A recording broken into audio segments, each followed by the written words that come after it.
21వ తేదీ రోజున దిల్సుఖ్నగర్లో బాంబులు పేల్చి 18 మంది చావుకు కారణమై 131 మంది ఈరోజు తీవ్రంగా గాయపడడానికి కారణమైనటువంటి తీవ్రవాదులను ఎన్ఐఏ కోర్టు నిన్న దోషులుగా ప్రకటిస్తూ వీరికి ఉరిశిక్ష విధించడం జరిగింది.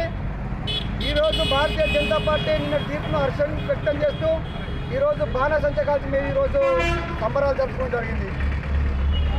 ఈ యొక్క శిక్ష ద్వారా ఆ రోజు చనిపోయినటువంటి అనేక మందికి ఈరోజు మరి ఆత్మకు శాంతి చేకూరుతుందని చెప్పి మేము భావిస్తూ ఉన్నాం. వెంటనే ఈ యొక్క శిక్షను ఉన్నతమైనటువంటి హైకోర్టు కూడా అతి తొందరలోనే వీరికి మరణశిక్ష విధించి మళ్ళీ వీరిని ఉరితీస్తారని చెప్పి మేము భావిస్తూ ఉన్నాం.